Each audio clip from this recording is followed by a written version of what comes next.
జనమంటే ఆయనకెనలేని ప్రేమ, సేవ ఒకటి ఆయన ముందున్న మార్గం. విశ్వ హిందూ ధర్మ పరిరక్షణ ఆయన కర్తవ్యం. ఆయనే కంబాల శ్రీనివాసరావు గారు. Welcome to Suman TV. Jubilee హిల్స్లో జరుగుతున్నటువంటి బైపోల్ ఇప్పుడు యావత్తు తెలంగాణ రాష్ట్రంతో పాటు తెలుగు రాష్ట్రాలన్నీ కూడా ఈ ఎన్నికల్లో వచ్చేటువంటి ఫలితం కోసం ఎదురు చూస్తున్నాయి. ఎందుకంటే ఇక్కడ కాంగ్రెస్ పార్టీ అధికారంలోకి వచ్చిన తరువాత 2 ఏళ్ల తర్వాత జరుగుతున్నటువంటి ఉప ఎన్నిక కావడంతో ఇది ప్రజలు ప్రభుత్వానికి ఇచ్చేటువంటి రెఫరెండం కావచ్చు అని కాంగ్రెస్ భావిస్తుంది. మరోవైపు బీఆర్ఎస్ పార్టీ ముఖ్యంగా తిరిగి తాము అధికారంలోకి రావడానికి, అలాగే స్థానిక సంస్థల ఎన్నికల్లో తాము పట్టు సాధించడానికి, అదేవిధంగా జీహెచ్ఎంసీ ఎన్నికల్లో కూడా తిరిగి గెలుపొందడం కోసం బీఆర్ఎస్ పార్టీ పావులు కదుపుతుంది. ఇక బీజేపీ విషయానికి వస్తే బీజేపీ ఏ స్థాయిలో తెలంగాణలో పుంజుకునేటువంటి అవకాశం ఉందనేది కూడా ఈ ఎన్నికల్లో మనం చూడవచ్చు. అయితే ప్రస్తుతం అనేక సర్వే ఫలితాలు అయితే మాత్రం ఎన్నికలకు ముందే రిలీజ్ చేస్తున్నారు. కొందరు కొన్ని పార్టీలకు అనుకూలంగా, మరికొందరు కొన్ని పార్టీలకు వ్యతిరేకంగా ఇస్తున్నారు. అసలు సర్వేల ప్రభావమే ఈ ప్రజలు ఇచ్చేటువంటి తీర్పు మీద ఏమన్నా పనిచేస్తుందా, లేదంటే ప్రజలు ఇచ్చేటువంటి తీర్పు ఎలా ఉంటుంది? వీటి గురించి డిస్కస్ చేద్దాం. మనతో పాటు ఉన్నారు senior psephologist, beacon political strategies అధినేత మధుసూదన్ రెడ్డి గారు మన స్టూడియోలో ఉన్నారు. నమస్తే అండి. నమస్తే. సో చాలా ప్రీపోల్ సర్వేస్ మీరు ఇచ్చారు, not only Telugu states, so ఇండియాకి సంబంధించినటువంటి అనేక రాష్ట్రాల్లో జరిగిన ఎన్నికల మీద మీరు చాలా ఫలితాలు యాక్యురేటెడ్గా వచ్చాయి. అయితే ఇప్పుడు బైపోల్ మీద మీ అనాలిసిస్ ఎలా ఉంది? సో ముందుగా ఎలక్షన్స్ వాటికి వెళ్ళే ముందు మీరు అన్న ఒక వర్డ్ ఏదైతే ఉందో సర్వేస్ అనేది, 2004లో సర్వేస్లో యూపీఏ గవర్నమెంట్ రాదు, ఎన్డీఏ గవర్నమెంట్ వస్తుందని చాలా ఏజెన్సీ చెప్పినాయండి, 99%. ఆ తర్వాత చూసుకున్నట్లయితే లాస్ట్ ఎలక్షన్స్లో బీజేపీకి, ఎన్డీఏ కూటమికి 420 వస్తాయని చెప్పేసి దాదాపుగా ఒక 1-2 ఏజెన్సీస్ కూడా ఇంత తక్కువ వస్తాయని చెప్పలేదు. ఈ సర్వేస్ చాలా రాష్ట్రాల్లో ఫెయిల్ అయితే ఈ సర్వేస్ను కులమానంగా తీసుకోవచ్చా తీసుకోలేదా అనేదానికి పెద్ద శాస్త్రీయత లేదు. ఎందుకంటే ఈ రీసెంట్గా ఈ జూబ్లీ ఎలక్షన్స్ మనం చూసినట్లయితే చాలా సర్వేస్ రిలీజ్ అయ్యాయి.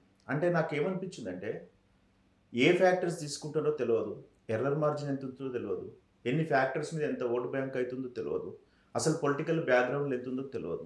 జస్ట్ శాంప్లింగ్ అని చెప్పేసి 100 మందిని పిల్లల్ని డిగ్రీ చదువుకున్న వాళ్ళని పంపించేసారే తెలుసుకొని రాపోరా అంటే చెప్పే పరిస్థితులు లేదండి. ఓటరు రివర్స్ కూడా చెబుతున్నాడు. సో దీనికి మన క్లాస్ టెక్నాలజీస్ మనం ఇప్పుడు యూజ్ చేసి నెదర్లాండ్స్, యూకే అట్లాంటి దానిలో డిస్కషన్స్ పెడతారు. ఒక 10 మంది కూర్చుని ఛాయ్ అయినప్పుడు ఆ డిస్కషన్స్, లేదంటే ఒక పల్లెటూర్లలో కళ్ళు కాంపౌండ్లోకి వెళ్తాయి, అంటే మన గౌడ్ కాంపౌండ్లో 100 మంది ఉంటారు, చాలా మంది చాలా నాలెడ్జ్ ఉంటారు. వాళ్ళని మనం అక్కడ 100 మందిని అబ్జర్వ్ చేస్తే ఒక 5,000 శాంపిల్కి ఈక్వల్ అవుతాయి. అంటే ఎందుకోసం ఇస్తున్నారు అనేది, అంటే నేను పేరు పెట్టి వాళ్ళను విమర్శించేటువంటి అవసరం లేదు, కానీ ఇన్ఫ్లుయెన్సర్గా మారినారు, పార్టీలకు ఇన్ఫ్లుయెన్సర్గా ఈ సర్వే కంపెనీలు మారినాయి, ప్రజలను గందరగోళం గురి చేస్తున్నాయి. అంటే చాలా సంస్థలు మీరు అన్నట్టు కూడా ఎన్నికలు అయిన తర్వాత ఎగ్జిట్ పోల్స్ ఎక్కువ ఇస్తాయి, కానీ రీసెంట్గా వచ్చినటువంటి జూబ్లీ హిల్స్కి సంబంధించిన బైపోల్ ఇచ్చిన కొన్ని సర్వే సంస్థలు అసలు నమ్మలేని విధంగా 13%, 15%, అంటే ఇది ఒక రకంగా ప్రజల మైండ్ సెట్ని, ఓటర్ల మైండ్ సెట్ని ఏమన్నా ప్రభావం చేసే అవకాశం ఉంటుంది? కంపల్సరీగా ప్రభావం చేస్తుంది అయితే నేను అనుకోను, కానీ గందరగోళంకి అయితే గురి చేస్తుంది. ఎందుకంటే ఓటరు ఒక సర్వే కంపెనీ చూసి ఓటు వేయడం అనేది ఉండదు.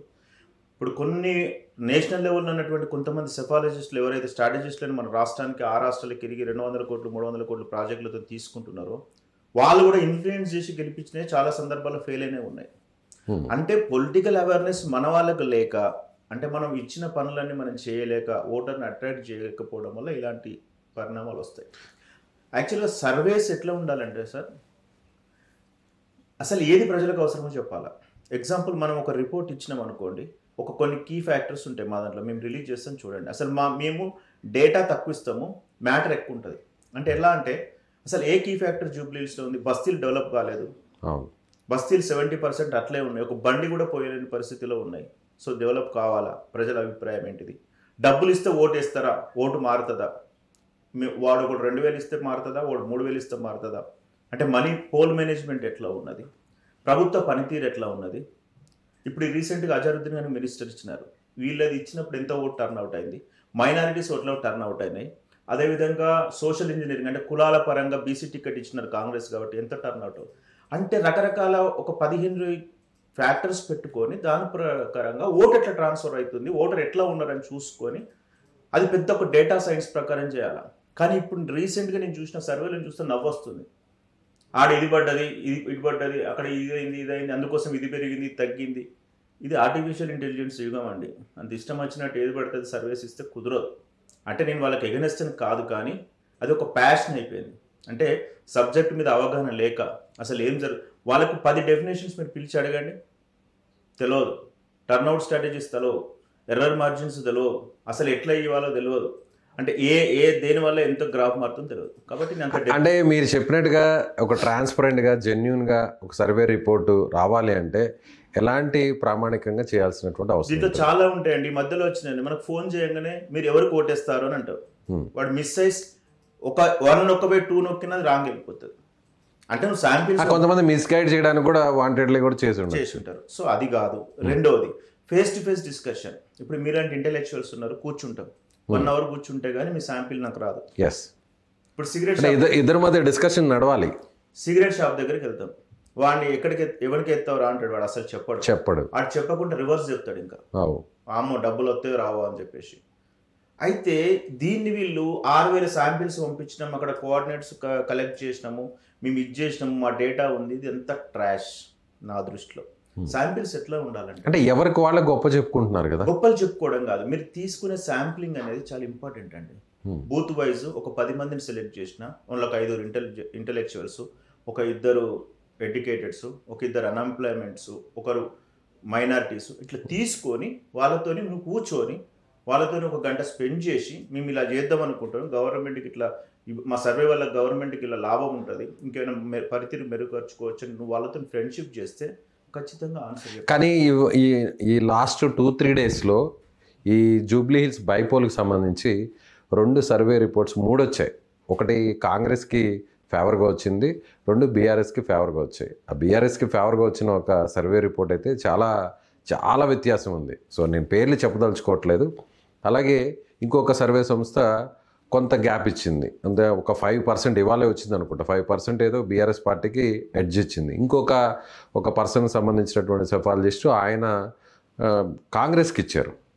సో దీన్ని చూస్తే మీరు కూడా సర్వే చేశారు, ఐ థింక్ మీరు కూడా చేస్తుంటారు అనుకుంటా. మేము ఒకటి క్యాండిడేట్స్ ఎవరైతే బాగుంటుంది అనే దాని మీద చేసినాము.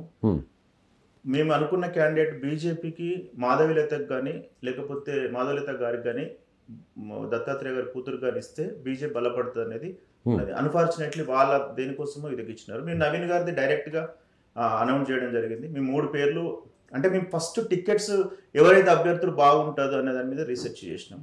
సునీత గారికి వాళ్ళ సాంప్రదాయ ప్రకారంగా వాళ్ళు ఎట్లా ఇస్తారు కాబట్టి ఆమె పేరు అయిపోయింది. సో క్యాండిడేట్స్ని బట్టి కూడా ఫలితం మారుతుంది. సో ఇదొక సర్వే చేసినాము. మధ్యలో ఏం చేసినామంటే క్యాండిడేట్స్ అనౌన్స్ చేసినాక ఒక ఫ్లాష్ సర్వే చేసినాం 10 రోజులు, ఒక 2,700 శాంపిల్స్ తో చేసినాం. శాంపిల్స్ మీన్స్ నా దృష్టిలో డిస్కషన్స్ అనుకోండి, మీరు మళ్ళీ వాళ్ళ జోలికి వెళ్ళారు. అంటే 2,000 శాంపిల్స్ లేదంటే డిస్కషన్స్ చేసినంత మాత్రాన 3,90,000 ఓటర్ల మైండ్ సెట్ అంతా కూడా దాని మీద రిఫ్లెక్ట్ అవుతుందా, అది చూపిస్తుందా? అంటే మాకు తెలుసు, అంటే మాది election engineering end to end ఉండదండి. అంటే క్యాండిడేట్ సెలెక్షన్ దగ్గర నుంచి నెక్స్ట్ క్యాండిడేట్ ప్రచారం ఎట్లా చేస్తారు, క్యాండిడేట్ క్యాస్ట్ ఏంటి, ఆర్థిక బలాలు ఏంటి, బ్యాక్ చరిత్ర ఏంటిది, ఏ శాంప్లింగ్ తీసుకుంటే ఎంత ప్రభావం చూపెడుతుంది, అన్నెసరిగా ఏదో ప్రభావం చూపెట్టే శాంప్లింగ్ తీసుకుంటే వేస్ట్ ఉంటుంది. ఇప్పుడు బీసీ పోలరైజేషన్ నడుస్తుంది, ఎంతమంది బీసీ కుల పెద్దలు వాళ్ళ అనుభవాలు చెప్తున్నారు, ఇట్లాంటి రకరకాలుగా తీసుకుంటాం. అంటే శాంప్లింగ్ అనేది నేను వాడని వర్డ్, కానీ ఎన్ని డిస్కషన్ పెట్టినాము అంటే నేను ఒప్పుకుంటాను. అంటే సో ఇదంతా మేము ఎట్లా అంటే ఒక స్ట్రాటజీ చెప్పేటప్పుడు కూడా ప్రజలకు ఉపయోగపడే విధంగానే ఉంటాం. ఇప్పుడు కాంగ్రెస్ హరిబరిన 6 గ్యారెంటీలు ఎవడో ప్లాన్ చెప్పినాడు, పెట్టేసినారు, దాని పరిణామాలు ఇప్పుడు ఎట్లున్నాయి అంటే ఇప్పుడు కొన్ని అమలయ్యాయి, కొన్ని అమలు కాలేదు. అంటే మనం ఇచ్చేటప్పుడు ఇది ప్రాక్టికల్ గా ఉందా లేదా అని ఆలోచించుకోవాలి. కొన్నిసార్లు వండర్ అయినారు. మొన్న హర్యానాలో జరిగిన ఎలక్షన్స్ మీరు చూసినట్లయితే 99% గెలుస్తుందని చెప్పింది. లాస్ట్ మినిట్ లో వాళ్ళు చారిత్రాత్మక తప్పదని చేశారు కాబట్టి కాంగ్రెస్ వాళ్ళు ఓడిపోయినారు. సో అట్లాంటి సిచ్యువేషన్లో సర్వేలు కాదు కదా, ఒక్కొక్కసారి ఏమవుతుందంటే అండి వాళ్ళు చనిపోతారు ఎవడెవడు ఇంట్లో, అప్పుడు సింపతి అయితే ఓటు పాలు, అప్పుడు నువ్వు ఏది చేసినా ఎన్ని శాంపిల్ చేసినా వర్క్, అది ఎన్విరాన్మెంటల్ ఎర్రర్ అంటారు. సో ఇది పెద్ద సబ్జెక్ట్ అండి. నాకు తెలిసి ఆర్టిఫిషియల్ ఇంటెలిజెన్స్ ఎంత సబ్జెక్ట్ ఉంటుందో ఎలక్షన్ ఇంజనీరింగ్ అనేది అంత సబ్జెక్టు. అంటే మేము మైన్యూట్ లెవెల్లోకి దిగి కూడా ఎంత ఇంపాక్ట్ చూపెడుతుంది అనేది చూస్తాం. సో ఇదంతా ఒక సబ్జెక్టు ఈ మధ్యలో ప్రెస్ మీట్ పెట్టేసి 5,000 కట్టేసి ఏది పడితే చెప్పడం అనేది అలవాటు అయిపోయింది. నేను అలా విమర్శించాను, ఎందుకంటే they are doing their job. So మీరైనా అదే చేస్తారు అన్నానికి మనం మేము ఎప్పుడు లైమ్ లైట్లోకి వచ్చి అంటే మాకు కొంతమంది అంటే ఛానల్స్ వాళ్ళు కానీ ఎవరు కానీ స్వతహా వాళ్ళే వేస్తారండి, వాళ్ళే చదువుతారు, వాళ్ళకే మేము ఎక్స్ప్లెయిన్ చేస్తాం, వాళ్ళే నేరేషన్ చేస్తారు. దానివల్ల ప్రజలకు లాభం ఉంటుంది. అంటే ఏం ప్లస్లు ఉన్నాయి, ఏం మైనస్లు ఉన్నాయి, ఈ ప్లస్ వల్ల ఎంత ఓట్ ట్రాన్స్ఫర్ అవుతుంది, మైనస్ వల్ల ఎంత ఓట్ ట్రాన్స్ఫర్ అవుతుంది అనేది పర్టికులర్గా మొత్తం ఇచ్చేస్తాం. దాంట్లో దాగుడు మూతలు అట్లా ఏముండదు. అంతే 4 గ్రాఫులు పట్టుకొని ఆడ లైట్లు పెట్టేసుకొని మనం ఇన్ఫ్లుయెన్సర్స్ కాదు. ఈ ఇన్ఫ్లుయెన్స్ చేయడం వల్ల చాలా ఇబ్బంది అవుతుంది ప్రజలకు. కాబట్టి నేను ఏమంటున్నా అంటే సుమన్ టీవీ ద్వారా నేను మీ ప్రేక్షకులకు కానీ ప్రజలకు కానీ ఓటర్లకు తెలియజేసేది ఏంటంటే ఏ సర్వే కంపెనీ చేసినా కానీ పర్టికులర్గా 20 పేజీల డాక్యుమెంట్ ఉంటేనే మనం యాక్సెప్ట్ చేయాలి. దాంట్లో ప్రతి కంటెంట్ రాయాల్సి ఉంటుంది. ప్రతిపక్షాల పాత్ర ఎట్లా ఉంది, బీజేపీ ఎందుకు సరైన క్యాండిడేట్ నిలబెట్టలేదు, తర్వాత కాంగ్రెస్లో ఎట్లాంటి వర్గపోరు ఉంది, ప్రతి పాయింట్ రాసినప్పుడు నీ సర్వే రిపోర్టుకు నీ వచ్చే రిపోర్టుకు దగ్గరగా వస్తుంది. కింద డిసిక్లైమర్లో కూడా రాస్తాం ఈ ప్రాబ్లమ్స్ వచ్చిందంటే మాత్రం డౌన్ అవుతుందని రాస్తాం. ఇది prepoll, this is exclusive ground report release చేస్తాం తప్ప మీ ఏ ఒక్క రోజు కూడా 100 వస్తాయి 70 వస్తాయి అని మేము ఇవ్వము. అది మా స్పెషాలిటీ. సో ఇక గ్రౌండ్ లెవెల్లో రియాలిటీ ఎలా ఉంది? జూబ్లీ హిల్స్కి సంబంధించినటువంటి బైపోల్లో ఏ పార్టీకి ఫేవర్గా ఉంది, ఏ పార్టీకి రాబోయేటువంటి రిజల్ట్ వ్యతిరేకంగా ఉండే అవకాశం ఉంది? సో ఇప్పుడు మేము ఇది ఫ్లాష్ సర్వే ఈ రోజు రేపటికి అయిపోద్దండి. అంటే అజరుద్దీన్ గారు మైనారిటీ మినిస్టర్ అంటే ఇచ్చిన తర్వాత మైనారిటీకి మళ్ళీ కొంచెం చేంజ్ వచ్చింది. సో దాని మీద మేము ఆపేట్టినాం, అందుకని మేము తొందరపాటు రిలీజ్ చేయం కూడా. ఏంటంటే ఇప్పుడు క్యాండిడేట్ ను బట్టి అయితే నవీన్ యాదవ్ గారు కాంగ్రెస్ కి అయితే అసెట్ అండి. ఎందుకంటే ఆయన ఎక్స్పీరియన్స్డ్ ఎక్కడ ఉందంటే 2 సార్లు పోటీ చేసిండు కాబట్టి కొంత సింపతి ఉంది. ఆయన లోకల్ అనేటువంటి ఫీలింగ్ ఉంది, తర్వాత ఎడ్యుకేటెడ్ అనేటువంటి ఒక ఫీలింగ్ ఉంది, యంగ్, తర్వాత ఒక అవగాహన ఉన్నది బస్తీలలో ఏం చేయాలని చెప్పేసి. మైనారిటీస్తో ఎక్కువ అసోసియేట్ అయి ఉన్నాడు, ఎందుకంటే ఎంఐఎం పార్టీ నుంచి నిలబడినాడు కాబట్టి.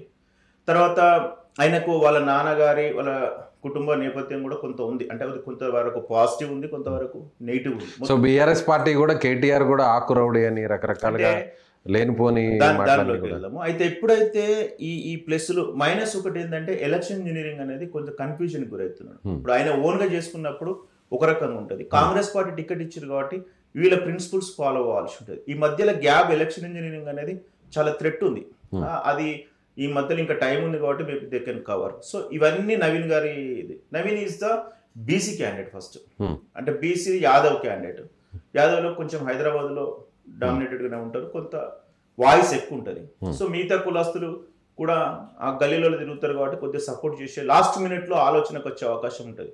ఇప్పుడు ఇదంతా హైప్ అండి, ఇప్పుడు చేసేదంతా కూడా రాజకీయ పార్టీల ప్రచార హైప్. దీన్ని చూసి మీరు ఎవ్వరు కూడా సో బలుపు కాదు, ఇది వాపే 100%. ఎందుకు చెప్తానంటే విజయ్ గారు, ఇప్పుడు మీరు పోండి ఒక బూత్కు మనం వెళ్తే ప్రచారంలో చూడండి, చుట్టుపక్కల 100 మంది కూడా అక్కడ కాదు, బయట వాళ్ళే వచ్చి ఉంటారు. అది బీఆర్ఎస్ ఇన్ఛార్జీలు ఉన్నారు, బీజేపీ ఇన్ఛార్జీలు ఉన్నారు, కాంగ్రెస్ ఇన్ఛార్జీలు ఉన్నారు, వాళ్ళ గన్మెన్లు, వాళ్ళ పిఏలు అంతా కలిపి 100 మంది అల్లే ఉన్నారు. మంత్రులు, కాంగ్రెస్ పార్టీకి సంబంధించి మంత్రులు, ఎమ్మెల్యేలు అక్కడే ఉన్నారు. బీఆర్ఎస్ కూడా మాజీ మంత్రులు, అలాగే ప్రస్తుతం ఉన్న ఎమ్మెల్యేలు, మాజీ ఒక్కరు వస్తే వాళ్ళు ఎమ్మడి 10 మంది అనుచరులు వస్తారు కదా. దీన్ని చూసి మీరు ఎట్లా చెప్తారు చెప్పండి? అక్కడ ఎవరికి ఇస్తున్నారు? వీళ్ళందరూ కలిసి ఓ షాప్ లో ఉన్న 2 ఓటర్లకు ఒక పేపర్ ఇస్తున్నారు, దాని ఫోటో కొట్టేసి హోప్ అంటే కుదరదు. So voters are silents voters ఉంటారు, వాళ్ళ నాడి మనం పసిగట్టడమే మన అనలిస్ట్ గా స్ట్రాటజిస్ట్ గా మన ధర్మం. సో ఇప్పుడు మనం బీఆర్ఎస్కి వచ్చినట్లయితే సునీత గారిది సింపథైజర్ ఓటు ఒక్కటి, ఆయన మాగంటి గోపీనాథ్ గారికి తెలుగుదేశం నుంచి ఉన్నప్పుడు ప్రజలతో అసోసియేట్ ఉన్నది, అది ఎవరు ఒప్పుకున్నా ఒప్పుకోకపోయినా కానీ. ఇప్పుడు షాదీ ముబారక్ ఏదో కేసీఆర్ స్కీమ్ ఇస్తే ఇంకొకటి కలిపి యాడ్ చేసేయడం, అంటే కొంచెం మేనేజ్మెంట్ టెక్నిక్స్ తెలిసిన వ్యక్తి. కాకపోతే సునీత గారి బీఆర్ఎస్ క్యాడర్నే నమ్ముకుంటున్నారు, ఎవరు? సునీత గారు. తర్వాత టీం వర్క్ బాగుంది, కానీ కేటీఆర్ దీన్ని బాగా ప్రెస్టీజియస్ గా తీసుకున్నారు, ఆయనే రోడ్ షోలు నిర్వహిస్తున్నారు, కార్నర్ మీటింగ్స్. కానీ ఒక ప్రాబ్లం ఒకటి ఉందండి, ప్రెస్టీజియస్ గా తీసుకున్నంత మాత్రాన ప్రజలు లాస్ట్ మినిట్ లో ఇది నాకు ఈ ఓట్ వేస్తే లాభమా లేదా అని ఆలోచిస్తారండి, అది మాత్రం పక్కా. జనరల్ గా బైపోల్ అనేది ఏ పార్టీకి అడ్వాంటేజ్ ఎక్కువ ఉంటుంది? బైపోల్ అంటే డిఫరెంట్ రీజన్స్ ఉంటాయండి. ఇప్పుడు ఎగ్జాంపుల్ దుబ్బాక తీసుకున్నాం, కేసీఆర్ గారు ప్రభుత్వం ఉన్నప్పటికి, బీఆర్ఎస్ ప్రభుత్వం ఉన్నప్పటికి కూడా రఘునందన్ రావు గారు గెలిచారు. ఈటల రాజేందర్ గారు హుజరాబాద్ 6 నెలల ఎలక్షన్ లో కూడా 25,000 మెజార్టీతో గెలిచినారు. ఆ రెండు సిచ్యువేషన్ చూస్తే అవి ఎగనెస్ట్ గానే వచ్చినాయి కదా బీఆర్ఎస్ కు, అదొక సినారియో తీసుకోవచ్చు. కానీ ఇక్కడ సింపతి, చనిపోయిన సింపతి, అక్కడ పార్టీ నుంచి వెళ్ళగొట్టిన సింపతి అనేది ఉన్నది. Sympathy workout. మీరు నాగార్జున సాగర్కి వచ్చేసరికి అయితే ఈజీగా బీఆర్ఎస్ గెలిచింది. ఉత్తమ్ కుమార్ రెడ్డి గారు రాజీనామా చేసినప్పుడు మళ్ళీ బీఆర్ఎస్ గెలిచింది. రింగోజీ కూడా ఒక కార్పొరేటర్, ఇద్దరు ఒకటైనా కానీ కాంగ్రెస్ గెలిచింది. సో ఇవి విభిన్న స్వరూపాలతో కలిగి ఉంటాయి. ఇది సింపతైజ్ ఒకటి వచ్చింది. కాకపోతే మనం లాస్ట్కి డిస్కస్ చేద్దాం అంటే అసలు ప్రజలు ఏమనుకుంటారు అనేది. ఇక బీజేపీకి వచ్చేసరికి అయితే చాలా విచిత్రంగా ఉంది పరిస్థితి. ఎందుకంటే టికెట్ ఇవ్వడం అనేది నేషనల్ పార్టీ లాస్ట్ 2 రోజుల ముందు 3 రోజుల ముందు అనౌన్స్ చేసింది. అక్కడ పెద్ద కాంపిటీషన్ కూడా లేదు. అంటే behind the back end strategy అయితే ఉంది. నాకు తెలిసి అదొక సిచ్యువేషన్ ఉంది. దీపక్ రెడ్డి గారు ఎలక్షన్, కానీ ఎంపీ ఎన్నికల్లో ఒక మంచి సీట్లు సాధించినటువంటి బీజేపీ, బట్ ఇక్కడ బైపోల్ విషయానికి వస్తే కంటోన్మెంట్ కావచ్చు, ఇప్పుడు జూబ్లీస్ కావచ్చు, ఎందుకో ఒక మంచి నిర్ణయం తీసుకోలేదు అనేటువంటి అభిప్రాయం ఆ పార్టీలో వ్యక్తమవుతుంది. ఎవరైతే అంటే ఇప్పుడు చాలా కాంట్రవర్సీ వచ్చినా పర్లేదు, రాకపోయినా పర్లేదు, కానీ నేను డేటాతో చెప్తే మీరు చెక్ చేసుకోండి. ఇప్పుడు ఎవరైతే 8 బీజేపీ ఎంపీలు గెలిచిండ్రో అది బీజేపీ ఓటు బ్యాంకు, మోడీ గారి ఓటు బ్యాంకు, అక్షింతలు, యాంటీ హిందూ పోలరైజేషన్ తో గెలిచినారు. అది ఎవరు ఒప్పుకున్నా ఒప్పుకోకపోయినా బీఆర్ఎస్ అనే పార్టీ డమ్మీ అయింది కాబట్టి బీఆర్ఎస్ ఓట్ బ్యాంక్ మొత్తం కాదు ఒక 60% బీజేపీకి ట్రాన్స్ఫర్ అయింది కాబట్టి ఇలాంటి ఫలితాలు వచ్చినాయి. 6 ఎమ్మెల్యేలు బీఆర్ఎస్ ఉన్నా కానీ బీజేపీ గెలిచిన సీట్లు చాలా ఉన్నాయి. దాదాపు 8 ఉన్నాయి. మహబూబ్ నగర్ తీసుకోండి, అక్కడ ఒక్క బీజేపీ క్యాడర్ లేదు, బూత్ స్థాయిలో గెలిచింది. So that is the different case. మీరు అసెంబ్లీకి వస్తే చూడండి, అసెంబ్లీలో 54 ప్లేసులలో డిపాజిట్ రాలేదు, ఓడిపోయారు. ఇప్పుడు గెలిచిన ఎంపీల్లో కొంతమంది ఓడిపోయారు. Subject to correction, half of the percent deposit రాలే. 500, 1500, 3000 వచ్చిన క్యాండిడేట్స్ కూడా ఉన్నారు. Is really on the ground? No. అంటే వేవ్ వస్తే గెలవాల్సిందే తప్ప ప్రత్యేకంగా క్యాండిడేట్. అదే ఇప్పుడు బైపోల్ వచ్చింది అనుకోండి, బీజేపీ ఈటల రాజేందర్ గారు గట్టి క్యాండిడేట్, రఘునందన్ గారు గట్టి క్యాండిడేట్ కాబట్టి ఒక, సో అక్కడ క్యాండిడేట్ ని చూసి ఓటేశారు. బైపోల్స్ ఎప్పుడు కూడా ఎట్లుంటాయంటే అండి, బాగా ఆలోచించుకోవడానికి టైం ఉంటుంది. అదే జనరల్ ఎలక్షన్స్ కు ఆలోచించుకోవడానికి టైం ఉండదు, వేవ్లు వెళ్ళిపోతుంది.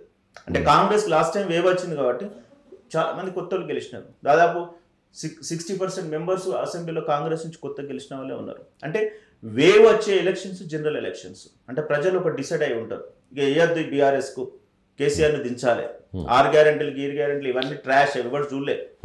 అప్పటికే వచ్చేసింది వేవ్, మేము ముందే చెప్పేసి తెలుస్తుంది. ఎందుకంటే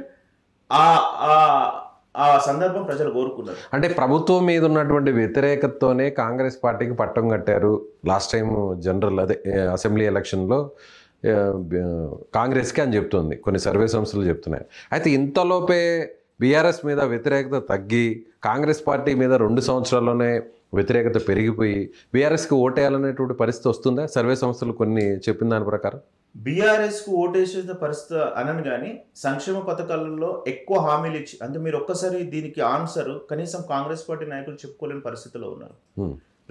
2002 మీరు మేనిఫెస్టో పెట్టుకోండి. లాస్ట్ టైం 10 ఏళ్ల టీఆర్ఎస్ మేనిఫెస్టో పెట్టండి, ఇప్పుడు వీళ్ళు అమలు చేస్తున్న ఈ మేనిఫెస్టో పెట్టండి. మొత్తం ఎన్ని రకాల వాళ్ళు రిజాల్వ్ చేసారు 10 ఏళ్లలో, ఈ 2 ఏళ్లలో ఇవి రిజాల్వ్ చేసిండ్రు. ఒక డేటా ఉంటుంది కదా, తీసుకోండి. అది చెప్పాలి, మనం ప్రజలకు కన్విన్స్ చేయాలి. సో ఆ విషయాన్ని కాంగ్రెస్ పార్టీ నాయకులు చెప్పడంలో కాస్త వెనకబడ్డారనుకోవచ్చా? ఒక రేవంత్ రెడ్డి మాత్రమే చాలా గట్టిగా చెప్తున్నాడు. ఒకటండి, ప్రభుత్వం వచ్చింది కొత్తగా, చాలా మంది కొత్త మినిస్టర్స్ ఉన్నారు. రేవంత్ రెడ్డి గారు కూడా ఇంక్లూడింగ్తో కూడా ఎక్స్పీరియన్స్ కాదు, అయినప్పటికీ యూనిటీ కొంచెం తగ్గింది. అదంతా పోనీయండి. ఇప్పుడు రేషన్ కార్డులు ఇచ్చినారు కదా, ఎంతమందికి రేషన్ కార్డులు ఇచ్చినారు, ఎంతమందికి సన్న బియ్యం ఇప్పుడు వస్తుంది, బూత్ వైజ్ తీసేటువంటి డేటా సైన్స్ కూడా ఉండాలి. అది ఎలక్షన్ ఇంజనీరింగ్లో బీఆర్ఎస్ 10 ఏళ్ళు పరిపాలించింది కాబట్టి వాళ్ళు మిషన్లో ఎపిక్ నెంబర్ కొడితే వాడు ఏ పథకాల అర్హులు కూడా వస్తున్నాయి. మేము వంటర్ అయిపోయినాం. అంటే అట్లా ప్రిపేర్ చేసుకొని పెట్టుకున్నారు సిస్టాన్ని. ఇలా ప్రిపేర్ లేకపోవడం వల్ల అంటే ఓటర్ తీసుకున్న తర్వాత మర్చిపోతాడు, డబ్బులు తీసుకున్నా మర్చిపోతాడు, సంక్షేమ పథకాలు తీసుకున్నా మర్చిపోతాడు, రుణమాఫీ తీసుకున్నా మర్చిపోతాడు. తర్వాత వానికి ఇవాళ ఇది తీసుకున్న తర్వాత మళ్ళీ రేపు ఏంది కొత్తగా అంటాడు. సో అంటే ఆ విషయాన్ని చెప్పాలంటారా అక్కడ ప్రజలలో? మీరు ప్రభుత్వం నుంచి పథకాలు తీసుకున్నారు, సో మీరు ఆ జాబితాలో ఉన్నారు కాబట్టి మీరు ఖచ్చితంగా మాకు సపోర్ట్ చేయండి అని వెళ్ళి నేరుగా వాళ్ళని కలిసి చెప్పాలంటారా? కంపల్సరీ చెప్పాలండి. ఇప్పుడు లాస్ట్ టైం కేసీఆర్ గారు పథకాలు ఇంప్లిమెంట్ చేసే ముందే పబ్లిసిటీ కూడా ఒక ప్లాన్ పెట్టేవారు. పాలాభిషేకాలు, లేకపోతే ఇట్లాంటి ఊరేగింపులు, స్పీచ్లు, వాళ్ళ స్పోక్స్ పర్సన్స్ మాట్లాడడం. కానీ ఇప్పుడు కాంగ్రెస్లో ఆ పరిస్థితి లేకుండా అయిపోయింది. అంటే 80% ఇంప్లిమెంట్ చేస్తే 20% మనం చెప్పుకునే పరిస్థితి రావాలి.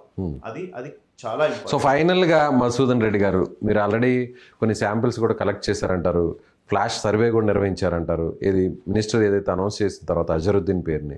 సో మీకు యాజ్ ఆఫ్ నౌ వచ్చినటువంటి రిపోర్ట్స్, అంటే పూర్తి డేటా ఇవ్వకపోయినా కూడా ఎలా ఉందంటారు, ట్రెండ్ ఎలా ఉందంటారు? 2 lakhs చాలా జాగ్రత్తగా చెప్తాను ప్రేక్షకుల కోసం. 2,20,000 పోలింగ్ అవుతుందండి. 2,10,000 to 2,20,000. ఎంత పర్సెంటేజ్ అప్పుడు? 54 to 57 మా ఏజెన్సీ ప్రకారం. బిలో 60 వస్తుంది. బిలో 60. ఇంకా హార్డ్లీ వీలేదా మనీ ఇద్దరు కలిసి మనీ మేనేజ్మెంట్ బాగా చేస్తే డబ్బులు తీసుకున్నందుకు పెరుగుతుందేమో, అది ఒక 2%, 3%. కాకపోతే 2,25,000 నేను మాక్సిమం అనుకుంటున్నాను. అదొకటి. Out of 399 approximately rounded 4 lakhs. Okay. ఆ తర్వాత ఇలా మహిళా ఓట్లు 50% ఉన్నారు, పురుషుల ఓట్లు కూడా అప్రాక్సిమేట్లీ కొంచెం మహిళలు తక్కువ ఉన్నారు. సో సింపతి వేవ్ ఎట్లా వర్కౌట్ అవుతుంది అంటే వీళ్ళు 2 పాయింట్ల మీద పోతున్నారు బీఆర్ఎస్ వాళ్ళు. ఒకటి గవర్నమెంట్ రేవంత్ రెడ్డి గారిని, కాంగ్రెస్ గవర్నమెంట్ డివైడెడ్ పాలసీ మీద వెళ్తున్నారు. ఓన్లీ రేవంత్ రెడ్డి గారిని, నవీన్ యాదవ్ గారిని బాగా టార్గెట్ చేస్తున్నారు. క్యాండిడేట్ గట్టిగా ఉన్నాడు, రేవంత్ రెడ్డి గారు ఒక్కరు గట్టిగా కష్టపడుతున్నటువంటి విషయంలో వాళ్ళిద్దరిని కార్నర్ చేద్దామని అది ఒకటి. తర్వాత సోషల్ మీడియా విపరీతమైన హైప్ ఉందండి. ఈ విపరీతమైన హైప్ అంటే ఒక చిన్న వర్డ్ తప్పు మాట్లాడినా దాదాపు లక్షల్లోకి చేరుకుని, అంటే the greatest strength of BRS is the social media. అది ఎవరు ఒప్పుకున్నా ఒప్పుకోకపోయినా కాంగ్రెస్ పార్టీ ఒప్పుకుంటుంది. అంటే సోషల్ మీడియా వల్ల తొందరగా ప్రజలకు చేరడం వల్ల అది అబద్ధం నిజము డిసైడ్ చేసుకోలేకపోయే టైం ఉండదు కాబట్టి జనాలకు. ఇప్పుడు మనం అర్ధగంట మాట్లాడతాం, ఎవరు చూడడు. 2 నిమిషాలు మీరు పెట్టండి వక్రీకరణ, ఏదైనా ఒక చిన్న మిస్టేక్ లేదంటే ఏదైనా హైలైట్ పాయింట్, సైడ్ లైట్స్ వాటిని ఎక్కువగా చూస్తున్నారు. దాంట్లో వైరల్ కూడా అవే. పాపం అజరుద్దీన్ గారు అనేక మ్యాచ్లు గెలిపించారు అని చెప్పబోయి ఏదో వరల్డ్ కప్ దానికి రవితేజన్ యాడ్ చేసి అన్ని యాడ్ చేసి ఇట్లా పెట్టి క్రిటిసైజ్ చేసడం వల్ల మీమ్స్ అనేవి ఇంకా చులకన అయిపోతారు. అంటే ప్రజాస్వామ్యాన్ని చులకలేకపోతుంది. ఇంకొకటి కూడా నేను చెప్పుడు మర్చిపోయిన, సర్వేలతో బెట్టింగ్స్ నడుస్తున్నాయి. దాదాపు నేను ఎప్పుడు కొన్ని రిపోర్ట్స్ పంపించినప్పుడు సార్ ఎంత మెజారిటీ వస్తుంది అంటే వీళ్ళు ఇంత ఇంట్రెస్ట్ పొలిటికల్గా అనుకున్నా. అంటే ఆల్మోస్ట్ అడిగే వాళ్ళందరూ కూడా, చుట్టుపక్కల నుంచి అడిగే వాళ్ళందరూ కూడా అక్కడున్న ఓటర్ల కంటే కూడా, లీడర్స్ కంటే కూడా వీళ్ళే ఎక్కువ ఉన్నారు. బెట్టింగ్ వెళ్ళి వస్తున్న ఫ్లైట్ లో అప్పుడు కూర్చున్న పక్కకు వాడు మన తెలుగు అతను 2-3 బ్యాచ్ ఉంది, ఎంత వస్తుంది సార్ మెజారిటీ మీరు రిపోర్ట్స్ ఏదో చదువుతుంటే అని అడిగితే, వస్తుంది కావచ్చండి ఏదొచ్చినా 10,000 లోపే అనగానే వాడు అప్పుడే మెసేజ్ పెట్టి రాసుకుంటుండు బుక్లు. అంటే ఎందుకు అని అంటే నవ్వుతున్నాడు. తర్వాత నా వెనకతని చెప్పిండు బెట్టింగ్. అది ఇప్పుడు చూస్తే అంటే ప్రజాస్వామ్యము, సర్వేలు బెట్టింగ్ల స్థాయిలోకి వెళ్ళిపోయాయి. ఇది ప్రజలకు డైరెక్ట్ గా యాప్ల్లో పెడుతున్నారు. జూబ్లీ హిల్స్ ఎలక్షన్ లో ఏ పార్టీకి ఎంత వస్తుంది అనేది ఆ పర్సంటేజ్ అవన్నీ కూడా డైరెక్ట్ గా పెడుతున్నారు, యాప్లో పెడుతున్నారు. ఇది నిజంగా కూడా చాలా అంటే ప్రజాస్వామ్యాన్ని సర్వేలు చేసి బెట్టింగ్లు ఆడుకోవడం కోసం రాజ్యాంగం. అందుకోసం నేను I don't want to know this is trash. యాక్చువల్గా ఇప్పుడు మీరు అడిగిన క్వశ్చన్స్ కు 4 ఫ్యాక్టర్స్ ఉంటాయండి. 6 రోజుల టైం ఉంది. ఒకటి మైనారిటీ ఓట్స్ 34% ఉంది, 1,02,000, ఇంకొక 20,000 క్రిస్టియన్, అదర్ సిక్ అట్లా మైనారిటీస్ ఉన్నారు. ఈ మైనారిటీ ఓట్ ఎటు ట్రాన్స్ఫర్ అవుతుంది అనేది ఫస్ట్ క్వశ్చన్. బీఆర్ఎస్ తెలివిగా స్టార్టింగ్ నుంచే మైనారిటీ మీద ఫోకస్ పెట్టింది. ఎంఐఎం అయితే దాదాపు 70% కాంగ్రెస్ కి సపోర్ట్ ఉంది ఇప్పుడు ప్రెసెంట్ సిచ్యువేషన్ ప్రకారం. ఎంఐఎం కూడా ప్రజల్లో వ్యతిరేకత ఉంది. అంటే బీఆర్ఎస్ నుంచి దూరమై ఇప్పుడు కాంగ్రెస్ సపోర్ట్ చేస్తుంది ఎంఐఎం. రైట్. అయితే అట్లా ఈజీగా అటు ఇటు ట్రాన్స్ఫర్ గారు. మొన్న అసెంబ్లీ ఎలక్షన్స్ లో ముస్లిమ్స్ అయితే మైనారిటీస్ కాంగ్రెస్ వెంబడే ఉన్నారు, పార్లమెంట్ లో కూడా ఉన్నారు. మరి ఈసారి ఎట్లా ఉంటారు? ఎందుకంటే మైనారిటీస్ ఎట్లా ఆలోచిస్తారంటే అధికారంలో ఉన్న వాళ్ళ వైపే ఆలోచిస్తారు. ఎన్ని ప్రచారాలు చేసినా ఏం చేసినా మళ్ళీ వెళ్లే ముందట అసలు ఈ 3 సంవత్సరాలు గవర్నమెంట్ ఉంది కదా, మనకేమైనా ఉపయోగం ఉంటుందా, మనకు రేషన్ ఏమైనా వస్తుందా, రేషన్ పోతుందా, కొత్త పథకాలు వస్తాయా, ఈ మధ్యలో 2 కొత్త స్కీమ్స్ ఉన్నాయి కదా అని ఆ నేరేషన్ వచ్చినప్పుడు ట్రాన్స్ఫరింగ్ అనేది ఎక్కువ జరుగుతుంది. First point. సెకండ్ ఏంటంటే సోషల్ ఇంజనీరింగ్ ఉంది. ఇప్పుడు మాకు తెలిసినంత వరకు కాంగ్రెస్ కు మైనారిటీ ఓటు కొంత ఉంటుంది, ఎంఐఎం ఉంటుంది, న్యూట్రల్ ఉంటుంది. న్యూట్రల్ కొద్దిగా బీఆర్ఎస్ కి ఎక్కువ ఉంది. లాస్ట్ మినిట్ లో ఎట్లా ట్రాన్స్ఫర్ అవుతుందో ఫలితం మారుతుంది. సో 1,00,000 ఓట్ల ట్రాన్స్ఫర్ లో ఏ సెఫాలజిస్ట్ కానీ ఏ సర్వే కానీ చెప్పలేడు. పోల్ మేనేజ్మెంట్ అనేది డిసైడ్ చేస్తుంది. అయితే ఈ 6 రోజులు కనుక మైనారిటీ ఓట్ల దగ్గరికి వెళ్ళి మేము అజరుద్దీన్ గారికి మనం మినిస్టర్ ఇచ్చినాము, మేము హానర్ ఇచ్చినాము అంటే కూడా చెందవచ్చు. అంటే ఈ 6 days ఎవరైతే న్యారేషన్ బాగా చేసుకోగలుగుతారో, ఎవరైతే పోల్ మేనేజ్మెంట్ బాగా చేసుకోగలుగుతారో, ఎవరైతే బూత్ మేనేజ్మెంట్ 7 గంటల నుంచి 5 గంటల వరకు చేసుకోగలుగుతారో వాళ్ళకు ఒక rate. So as of now ఇప్పటికిప్పుడు చూస్తే ఎవరికి ఎడ్జ్ ఉంది? ఇప్పుడు ఇంకొక పాయింట్ చెప్పలేదు, సోషల్ ఇంజనీరింగ్ అన్నాం కదా, వివిధ రకాల 1,40,000 బీసీలు ఉన్నాయి. ఆ 1,40,000 బీసీలలో యాదవులు వీళ్ళు ఉన్నాయి కదా, 42%. సో కాంగ్రెస్ అదే ప్రధాన ఎజెండాగా లేదు, అది ప్రచారం ట్రాన్స్ఫరం కాలేదు. అయితే బీసీ నవీన్ యాదవ్ గారు బీసీ మేము 42% రిజర్వేషన్ ఇచ్చినాము, అసలు బీసీ నినాదం వల్లనే ఇప్పుడు ఇలా కాంగ్రెస్ పార్టీ ఇలా ఇంత బీసీలలో చైతన్యం వచ్చిందని. ఇప్పుడు కవిత గారు ఏం పెట్టినారు, బీసీ పార్టీ పెట్టినారు, నేను జూబ్లీ ఎలక్షన్ దూరం అని చెప్పారు. తీర్మాన్ మల్లన్న గారు వరంగల్ ఎలక్షన్స్ లో 2 బీసీలను పెట్టినారు, 2 బీసీలు ఓడిపోయినారు. ఆయన ఒక స్టేట్మెంట్ ఇవ్వాలి, మరి బీసీలో ఒక బీసీ క్యాండిడేట్ 2 అగ్రకుణాలు నిలబెట్టినప్పుడు వేస్తారా ఏరా ఒక స్టేట్మెంట్ ఇవ్వాలి. 109, 150 బీసీ సంఘాలని ఒక్కటి కూడా మాట్లాడతలేవు. మేబీ ఇంకొక 2-3 రోజుల తర్వాత ఏమన్నా వచ్చి అందరం బీసీకే వేద్దాం, మేము ఈ ఒక్క ఎలక్షన్స్ పార్టీల పరంగా కాదు బీసీలకే సపోర్ట్ చేద్దాం అంటే ఏ సఫాలిస్ట్ కూడా సరిపోడు, ఏ సర్వే కూడా సరిపోడు. అంటే ప్రజల్లో చైతన్యం వస్తుందంటే ఒక 4 to 5% that should be neck to neck ఉంది కొద్దిగా. అంటే 4 to 5% మీరు చెప్పిన వాళ్ళు ఒక సర్వే ఫేక్, అది ఫ్లాష్, అది వదిలేసాడు. మిగతా ఏదో వచ్చినా దగ్గరనే ఇచ్చినారు, ఏదైనా మార్జిన్ 3% ఉంటుంది. అంటే వాళ్ళు చెప్పిన దాని ప్రకారం బీఆర్ఎస్ వచ్చింది 6-7 అనుకుంటా, నేను రాంగ్ కార్లో చూసిన. అంటే అందుకని 3% 2% తీసేస్తే 3% అంటే 6,000 ఓట్లు అండి. 6,000 మెజార్టీని మీరు ఎట్లా చేస్తారు? కాదు, కుదరదు. రెండో బీజేపీ ఓటు ఎటువైపు ట్రాన్స్ఫర్ అవుతుందో కూడా చూసుకోవాలి. మేము అనుకున్నాం ఏంటంటే బీజేపీకి ఎంత కొట్లాడినా కేంద్ర మంత్రులు మోడీ వచ్చి దిగినా కానీ 15% కంటే అయితే ఎక్కువ రాదు. అంటే ఒక 30,000 ఓట్ బ్యాంక్ వాళ్ళు నిజంగా కొట్లాడితే రావాలి. జూబ్లీ హిల్స్ స్పెషల్, అదే మీరు ఖైరతాబాద్ పోతే నేను వేరే చెప్తా.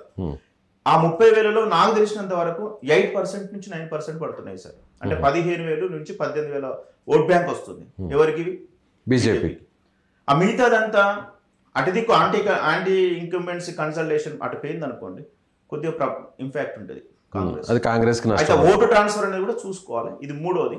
4వది, ఈ 6 రోజులలో పథకాలు ఏం చేసినారు, బీఆర్ఎస్ ఎందుకు దించినారు, ఇప్పుడు గవర్నమెంట్ వస్తే ఏముంటుంది. సునీత గారికి బేసికల్గా ఏంటంటే ఈ కాలనీలు కూడా ఏం తెలియవు, అడ్మినిస్ట్రేషన్ పరంగా ఏం తెలియదు. అంటే గెలిచినాక కూడా ప్రజలకు లాభం అయితే లేదని కూడా ఆలోచిస్తారు. అంత మనం ఏదో ఓటర్లు గుడ్డిగా అనుకో. కాంగ్రెస్ అభ్యర్థి ఏమో లోకల్. సరే, ఇప్పుడు బీసీని రౌడీ అన్నారు, టార్గెట్ చేస్తున్నారు. ఇవన్నీ కూడా చర్చకు వస్తాయి. ఎప్పుడు చర్చకు వస్తాయి అంటే ఈ ఇన్ఛార్జీలు అందరూ ఎక్కడో అక్కడ వెళ్ళిపోతారు చూడండి, ఎందుకంటే ఖాళీ చేసి వెళ్ళిపోవాలి కదా. ఒక రోజు వాళ్ళకి పీస్ ఆఫ్ మైండ్ దొరుకుతుంది. ఆ పీస్ ఆఫ్ మైండ్ రోజు కంపల్సరీ కూర్చొని మాట్లాడుకుంటారు. వీడు 5,000 ఇచ్చిండా, వీడు 3,000 ఇచ్చిండా, ఓకే 5,000. అంటే కంపల్సరీగా ప్రతి పాయింట్ యాంటీ ఇన్కంబెన్సీ ఉంటుంది, సోషల్ ఇంజనీరింగ్ ఉంటుంది, తర్వాత ఓటు ట్రాన్స్ఫర్ ఉంటుంది, మైనారిటీ ఓటు ట్రాన్స్ఫర్ ఉంటుంది, నేరేషన్ ఉంటుంది, స్పీచెస్ ఉంటాయి, రోడ్ షోలు ఉంటాయి, క్యాంపెయినింగ్ ఉంటుంది. అజరుద్దీన్ గారు ఎంత ఇన్ఫ్లుయెన్స్ చేస్తారు ఈ వారం రోజులు, ఇన్ని ఫ్యాక్టర్స్ అన్నిటికంటే కూడా డబ్బు ప్రభావం కూడా ఉంటుంది.